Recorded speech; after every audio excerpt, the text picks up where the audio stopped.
Programme radio track college में आपका स्वागत है। जैसा कि हम ये फर्स्ट ईयर का बाल्यावस्था विकास अवधि का जो पेपर है, फर्स्ट पेपर है, उसका अध्ययन कर रहे हैं। इसके अंदर हमने लास्ट वीडियो के अंदर शिक्षा मनोविज्ञान के अंदर शिक्षा मनोविज्ञान और शिक्षा मनोविज्ञान का संबंध, उसके अंदर कुछ इस प्रकार से परिभाषाओं की भी चर्चा की और अर्थ के बारे में अध्ययन किया था। अब अपने आगे कुछ और परिभाषाएं हैं जो महत्वपूर्ण हैं, उसके बारे में चर्चा करेंगे और समझेंगे कि उसके आधार पर किस प्रकार से शिक्षा मनोविज्ञान कार्य करता है। तो सबसे पहले है शिक्षा मनोविज्ञान की परिभाषा।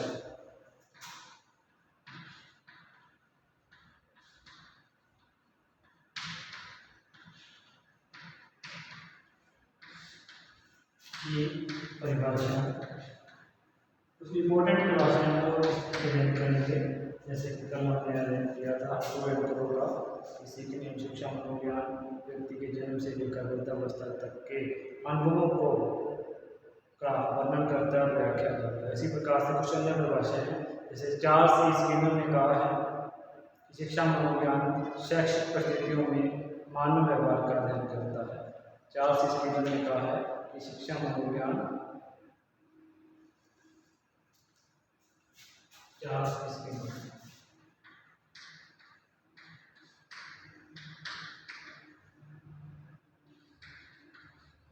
इन्होंने कहा है कि शिक्षा मनोविज्ञान को क्या करता है, शैक्षिक जो शिक्षा मनोविज्ञान है शैक्षिक परिस्थितियों के अंदर मानव व्यवहार का अध्ययन करता है। शैक्षिक परिस्थितियों के अंदर मानव विज्ञान का अध्ययन करता है। शिक्षा मनोविज्ञान शैक्षिक वातावरण में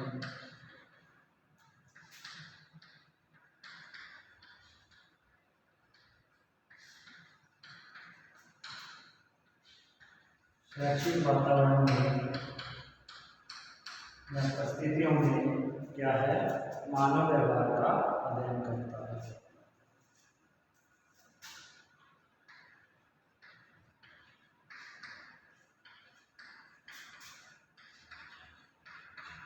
अध्ययन करता है।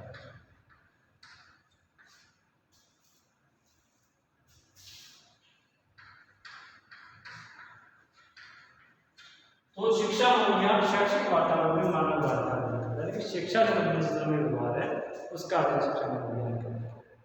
अब मनोविज्ञान और शिक्षा मनोविज्ञान में यही अंतर है कि मनोविज्ञान के अंदर तो व्यक्ति का सभी प्रकार के जो वातावरण है उसका अध्ययन किया जाता है। इस प्रकार से पशु पक्षियों का भी है, मानव, क्योंकि वो प्राणी है, प्राणी की श्रेणी में आते हैं, तो पशु पक्षियों का भी अध्ययन किया जाता है, उनके स्वभाव का भी अध्ययन किया जाता है। और मनोविज्ञान के अंदर बालक के और उसके वृद्धावस्था तक का अध्ययन किया जाता है, उसके अन्य जो भाग है उनका भी अध्ययन किया जाता है। तो जो शिक्षा मनोविज्ञान है उसके अंदर सिर्फ अपने शैक्षिक वातावरण के अंदर जो परिस्थितियाँ घटित होती हैं उसका अध्ययन करते हैं। क्रो एंड क्रो है, उसके अनुसार हमने पहले पढ़ी ली थी कि शिक्षा मनोविज्ञान व्यक्ति के जन्म से लेकर के वृद्धावस्था तक सीखने के अनुभवों का वर्णन और व्याख्या करता है। बहुत ही इम्पोर्टेंट परिभाषा है कि शिक्षा मनोविज्ञान जन्म से लेकर के वृद्धावस्था तक सीखने के अनुभवों का वर्णन भी करता है, उसकी व्याख्या भी करता है। ये क्रो ने कहा था। ट्रो है, ट्रो का कथन है ट्रो यानी कि नंबर 1 अपने चार्ल्स स्कीनर की है, नंबर 2 है ट्रो। ट्रो के अनुसार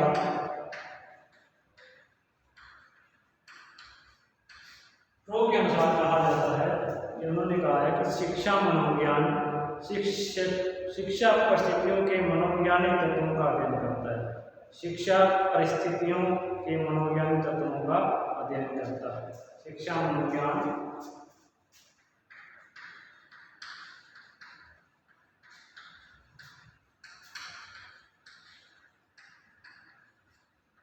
शैक्षिक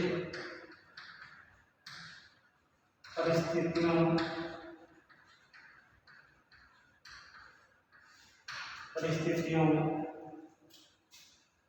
के मनोवैज्ञानिक तत्वों का अध्ययन करता है। परिस्थितियों के मनोवैज्ञानिक तत्वों का अध्ययन करता है।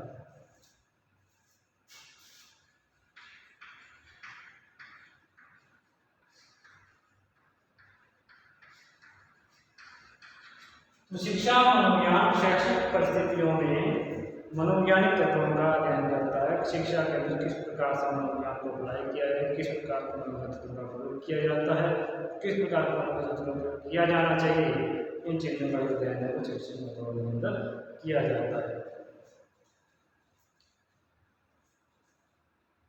स्किनर ने अपने इसकी वीडियो अपने पर अध्ययन कर लिया था कि शिक्षा मनोविज्ञान विज्ञान की वह शाखा है जो सीखने और सिखाने से संबंधित है। सीखना और सिखाना शिक्षा मनोविज्ञान का महत्वपूर्ण क्षेत्र है। इंपोर्टेंट परिभाषा है, लिखेंगे अपने स्किनर के अनुसार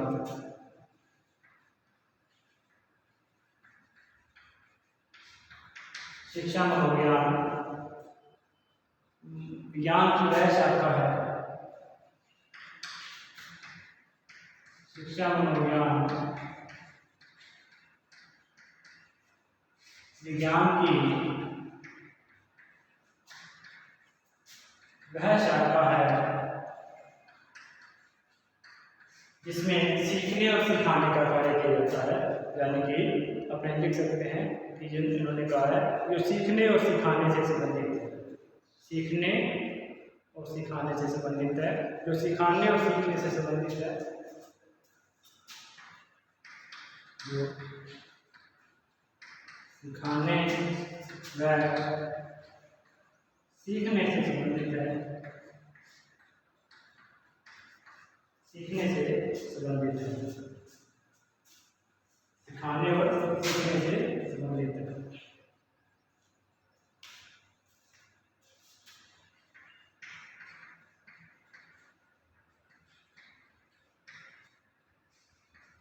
सीखने से संबंधित है, यानी कि दोनों चीज़ें की जाती है, सीखा भी जाता है और सिखाया भी जाता है।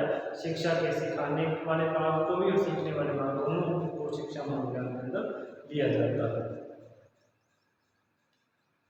और इसके अंदर सीखना और सिखाना शिक्षा मनोविज्ञान का अत्यंत महत्वपूर्ण क्षेत्र है। सीखना और सिखाना, सीखना और सिखाना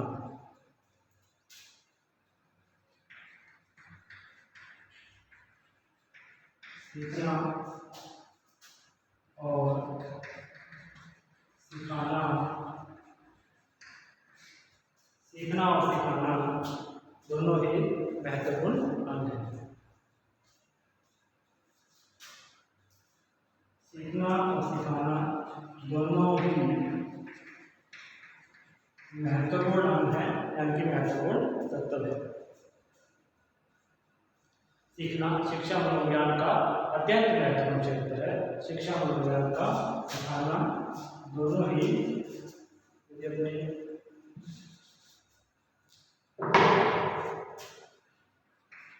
अत्यंत महत्वपूर्ण क्षेत्र है। तो इसमें अपने शिक्षा मनोविज्ञान विज्ञान की वह शाखा है जो सीखने व सिखाने से संबंधित है। सीखना और सिखाना अत्यंत महत्वपूर्ण क्षेत्र है।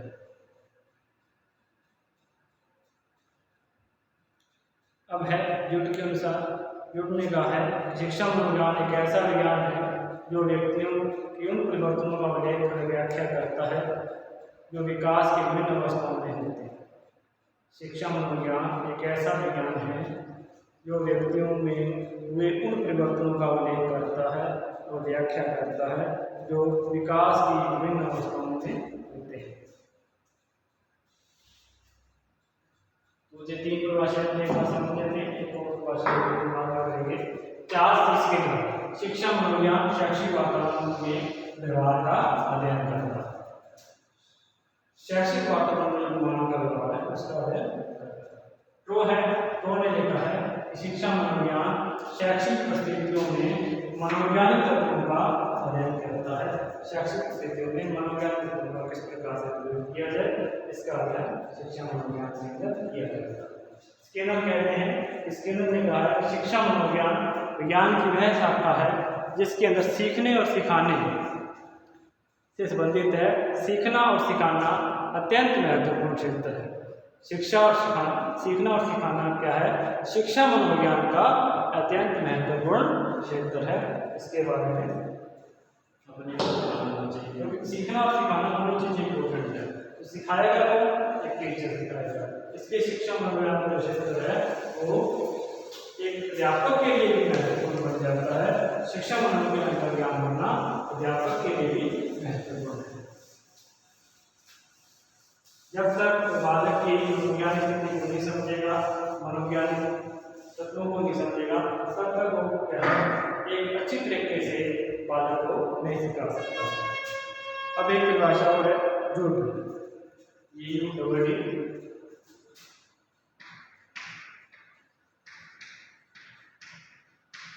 झूठ के अनुसार शिक्षा मनोविज्ञान विज्ञान की वह शाखा है।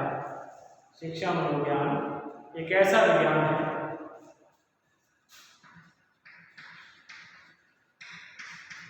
शिक्षा मनोविज्ञान एक ऐसा विज्ञान है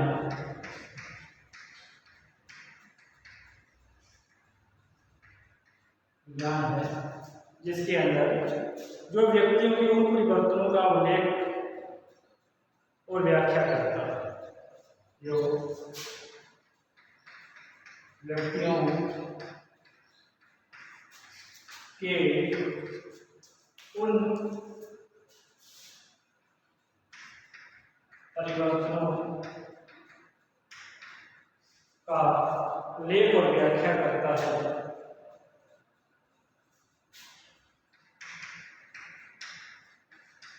उल्लेख और व्याख्या करता है।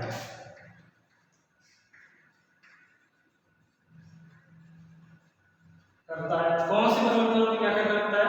जो कि बालक की अवस्थाओं के अंदर होते हैं या व्यक्ति की प्रत्येक विभिन्न विकास की विभिन्न अवस्थाओं के अंदर होते हैं। तो देखते हैं कि विकास की कई अवस्थाएं होती हैं, जैसे कि बालक की अवस्था है, शैशवावस्था है, बाल्यावस्था है, किशोरावस्था है, प्रौढ़ावस्था है। इस प्रकार से विकास की विभिन्न अवस्थाएं होती हैं। उन अवस्थाओं के अंदर उन अवस्थाओं में परिवर्तन होते हैं, उनका अध्ययन शिक्षा मनोविज्ञान के अंदर किया जाता है। तो व्याख्या करता है जो विकास की विभिन्न अवस्थाओं में होते हैं,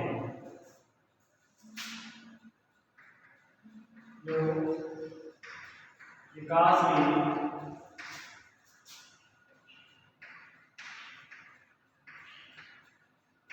विभिन्न अवस्थाओं में होते हैं।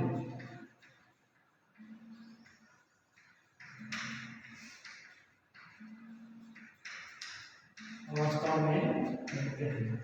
तो शिक्षा मनोविज्ञान शिक्षा की उन व्यक्तियों के उन परिवर्तनों का उल्लेख करता और व्याख्या करता है जो विकास की विभिन्न अवस्थाओं में होते हैं। इस प्रकार की कुछ परिभाषाएं देखी हैं। इस प्रकार से हमने प्रो एंड क्रो है, ये इम्पोर्टेंट परिभाषा थी, मैंने बताई थी आपको। शिक्षा मनोविज्ञान व्यक्ति के जन्म से लेकर के वृद्धावस्था तक सीखने के अनुभवों का वर्णन और व्याख्या करता है।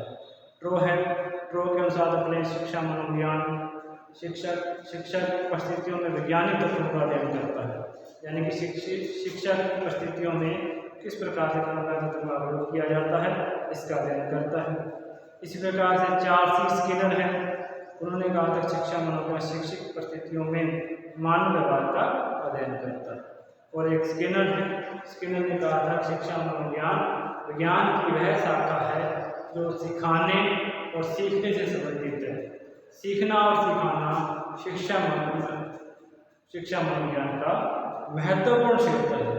और लास्ट में हमने जो की थी वो है शिक्षा मनोविज्ञान के अंदर जो झूठ की परिभाषा है उसका उल्लेख किया था।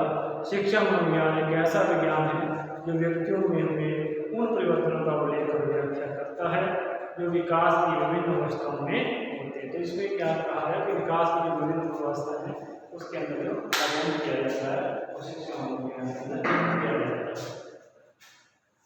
अब कुछ इसकी संक्षिप्त के अंदर इसकी प्रकृति के बारे में चर्चा करेंगे। शिक्षा मनोविज्ञान की जो प्रकृति है वो कैसे है।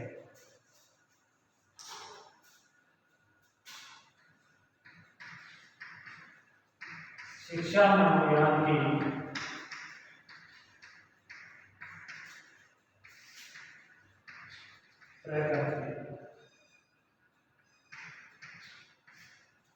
शिक्षा मनोविज्ञान की प्रकृति। तो इसके अंदर अपने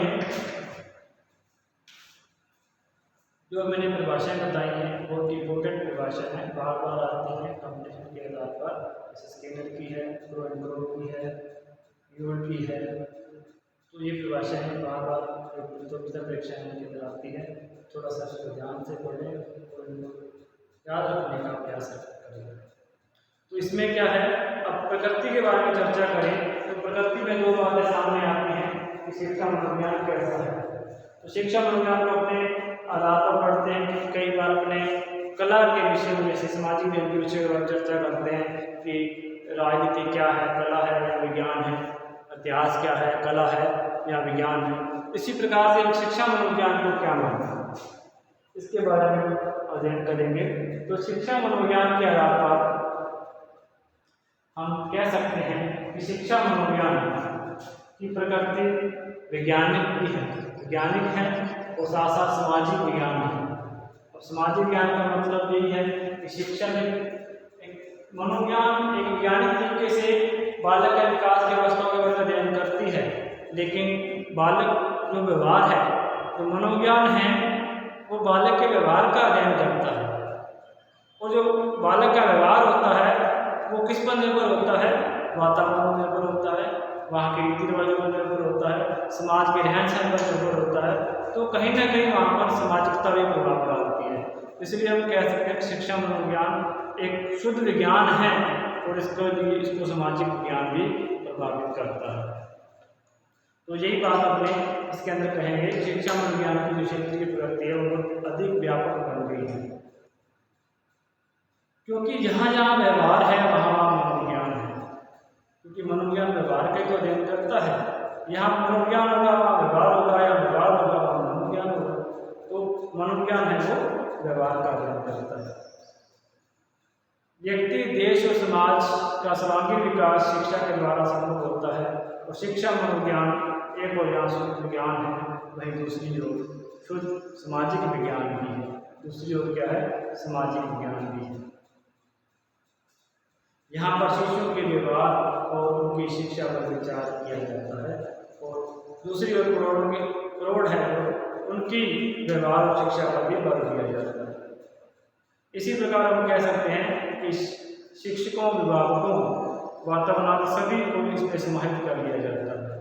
तो शिक्षा मनोविज्ञान के अंदर अपने कोई बालक की समस्या है उनको भी शामिल कर लिया जाता है, पिछले बालक की समस्या है उनको भी शामिल कर लिया जाता है, और शिक्षा अभिभावकों और उसका आसपास का जो वातावरण उसको भी शामिल कर लिया जाता है।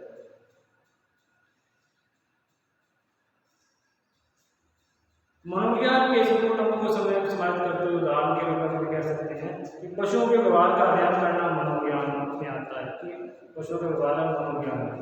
लेकिन व्यक्ति का शैक्षिक वातावरण का अध्ययन किया जाता है वो शिक्षा मनोविज्ञान के अंदर आता है। पशु पक्षियों का अध्ययन करना है वो शिक्षा मनोविज्ञान के अंतर्गत नहीं आता।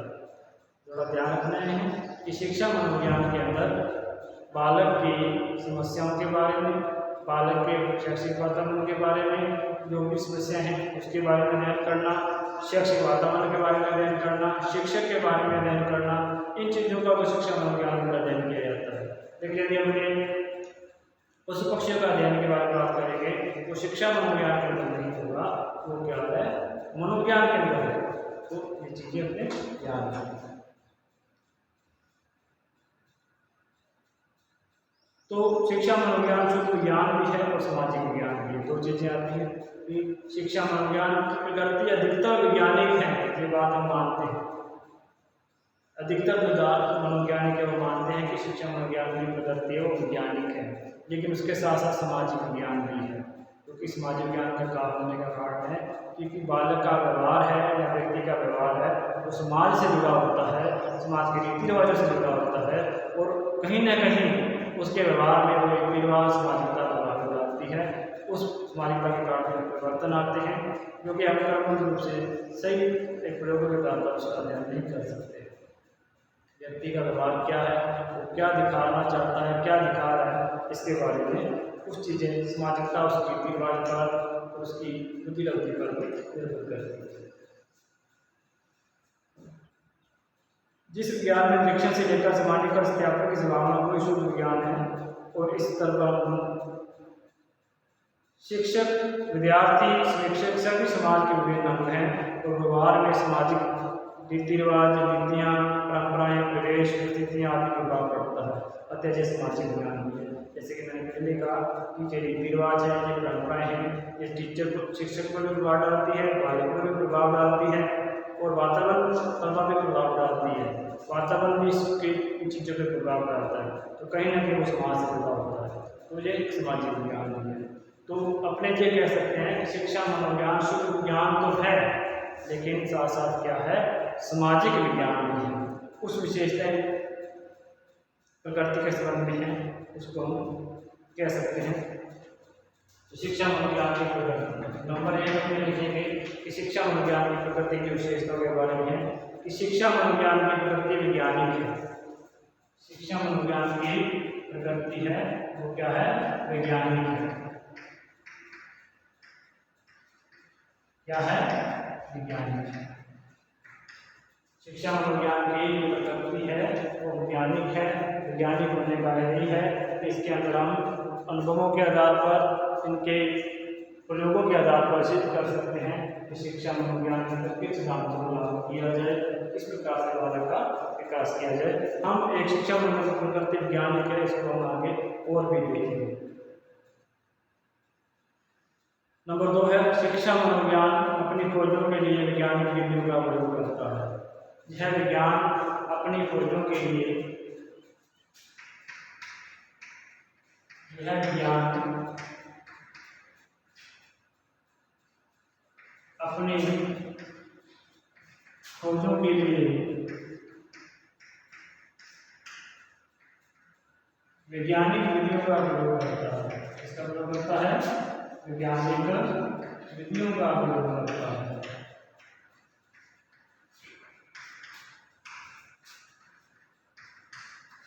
वैज्ञानिक विधियों का प्रयोग करता है।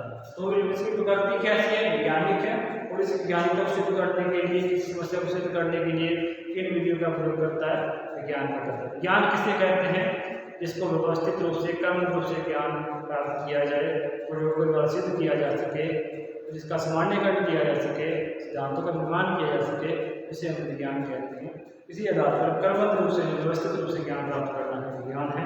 तो इसी प्रकार से किसी बालक के बारे में व्यवस्थित रूप से अध्ययन करना, उसके सिद्धांतों का निर्माण करना और क्रमबद्ध रूप से उसका अध्ययन करना शिक्षा मनोविज्ञान के अंदर किया जाता है।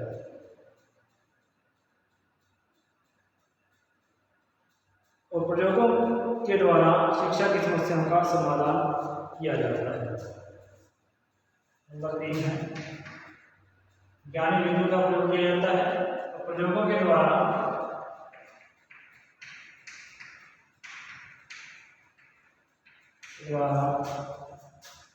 बालक की समस्याओं का समाधान भी किया जाता है।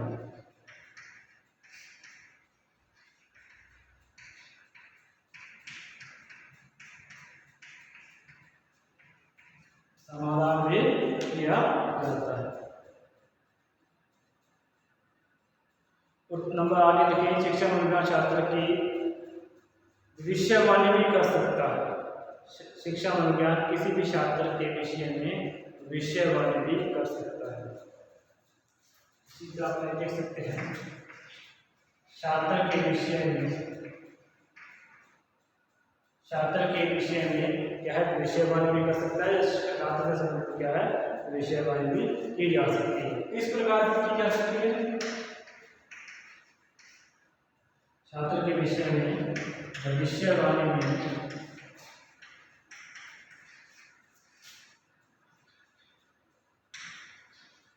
की जा सकती है। की जा सकती है। अब किस प्रकार से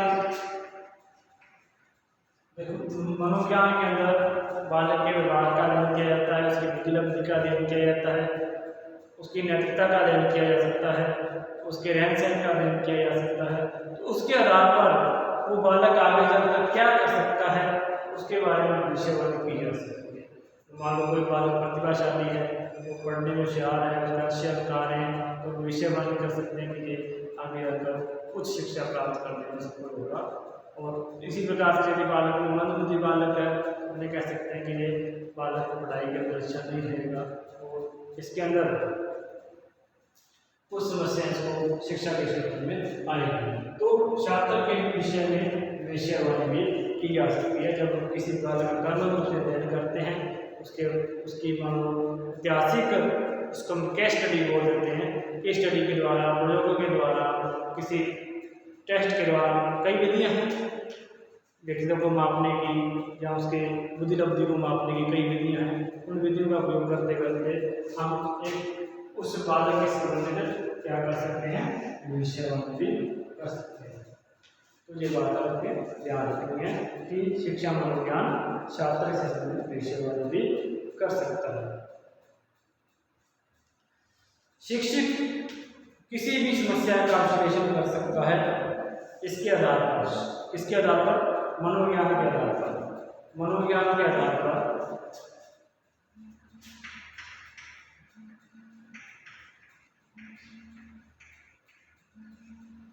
मनोविज्ञान के आधार पर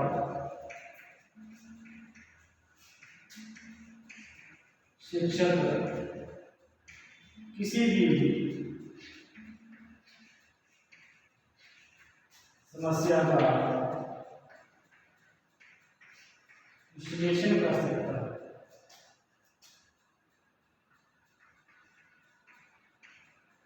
विश्लेषण कर सकता है।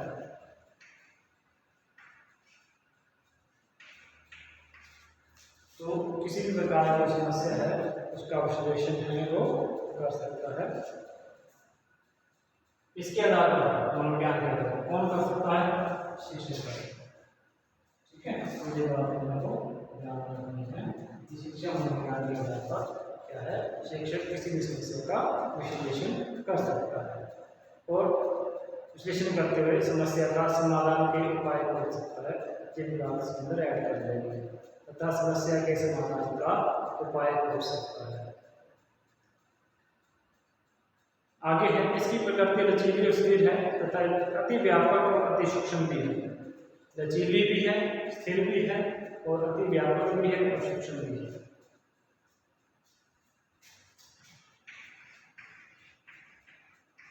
इसकी प्रकृति लचीली, स्थिर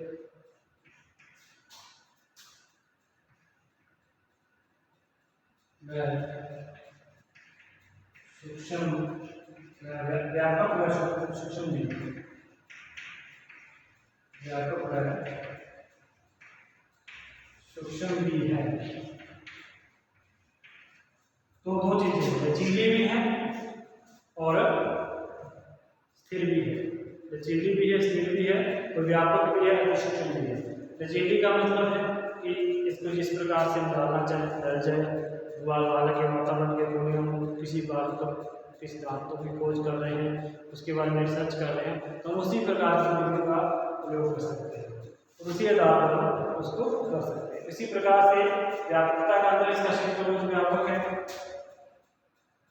इसका क्षेत्र क्या है, बहुत अधिक व्यापक है। और सूक्ष्म का मतलब बहुत ही गहराई से जब अध्ययन किया जाता है, किसी बारीकी से अध्ययन किया जाता है, सूक्ष्मता से अध्ययन किया जाता है, तो किसी की समस्या के बारे में बहुत ही गहराई से अध्ययन करना, सूक्ष्म से सूक्ष्म बातों का अध्ययन करना, वो भी शिक्षा मनोविज्ञान में किया जाता है। तो लचीली व स्थिर होना, व्यापक और सूक्ष्म होना, कुछ चीज़ें इसके अंदर, दोनों चीज़ें इसके अंदर विशेषता में शामिल किया जाता है। लचीली भी है, स्थिर भी है। लचीली स्थिर अपने आप में विशेषता है, व्यापक और सूक्ष्म भी अपने आप में विशेषता है दोनों के अंदर, यानी कि लचीलापन भी है और एक स्थिरता भी है। ऐसा नहीं कि हर बात में लचीलापन डालना, कुछ चीज़ें स्थिर भी है उसके अंदर और इसी प्रकार व्यापकता भी है, बहुत अधिक व्यापक क्षेत्र है इसका, और अधिक से अधिक सूक्ष्म तरीके से भी इसका अध्ययन किया जाता है। बालक की समस्याओं के बारे में ये चर्चा करता है। इसका संबंध शिक्षण से है तो अधिगम से भी है। इसका संबंध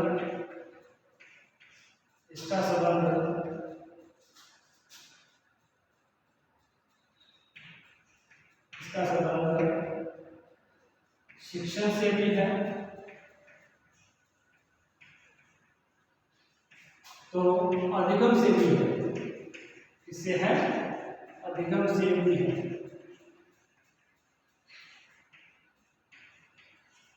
तो इसका संबंध है जो शिक्षण से है, और जैसे कि मैंने भाषा पढ़ी थी, भाषा के अंदर क्या था ना कि सीखने और सिखाने, इसके अंदर भाषा थी कि शिक्षा मनोविज्ञान का क्षेत्र है और सीखने और सिखाने से संबंधित है।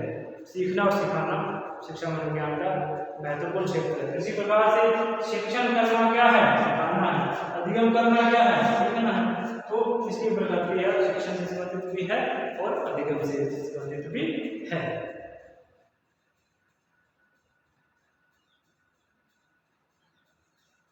तो इसका मानव व्यवहार में कार्यगत अध्ययन है तो कार्य को प्रभावित करने वाली भावनाओं से भी है। जो कार्य हो रहा है उसका अध्ययन करना और कार्य को प्रभावित करने वाली भावनाओं से या कारकों से इसका संबंध किया जाता है। तो कार्यगत अध्ययन और कार्य को प्रभावित करने वाली भावनाओं से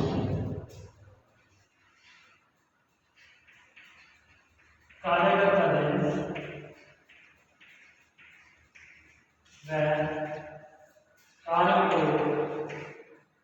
कार्य को प्रभावित करने वाली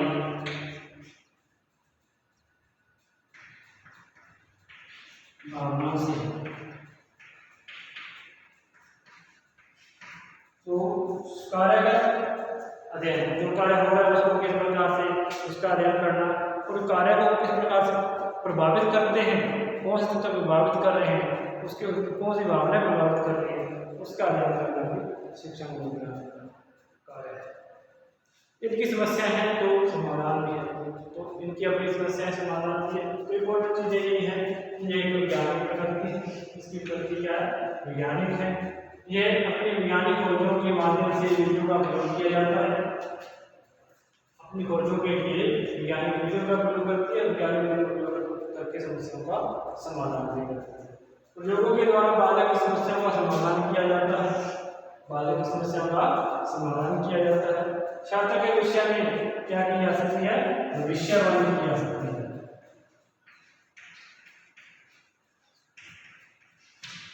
भविष्यवाणी की जा सकती है। मनोविज्ञान के आधार पर शिक्षक किसी भी समस्या का विश्लेषण कर सकता है, समस्या का विश्लेषण कर सकता है। इसकी प्रकृति लचीली भी है और लचीली और मिजाज भी है, एक ठोस भी है। कुछ चीजें ठोस है, कुछ लचीली है। व्यापक भी है, बहुत क्षेत्र का व्यापक है और सूक्ष्मता है। कई समस्याओं को लेकर बहुत ही गहराई से अध्ययन किया जाता है, सूक्ष्म तरीके से अध्ययन किया जाता है, तो सूक्ष्मता भी है। इसका संबंध शिक्षण से भी है और अधिगम से भी है, यानी सिखाने से भी है और सीखने से भी है। कार्यगत अध्ययन और कार्य को प्रभावित करने वाली भावना से भी है। जो कार्य हो रहा है उसके बारे में मानव व्यवहार का जो कार्यगत अध्ययन है, मानव व्यवहार में कार्य कर रहा है उसका भी अध्ययन करना और जो उन कार्यों को प्रभावित करने वाले भावनाएं हैं उनका भी अध्ययन किया जाता है। तो हम इसमें शुरू में आज हमने इसकी मनोविज्ञान प्रकृति के बारे में चर्चा की है और कल हमने इसके बारे में कि इसकी प्रकृति वैज्ञानिक है, तो वैज्ञानिक होने के पीछे किस प्रकार के तथ्य हैं उसके बारे में भी चर्चा करेंगे। तब तक के लिए धन्यवाद।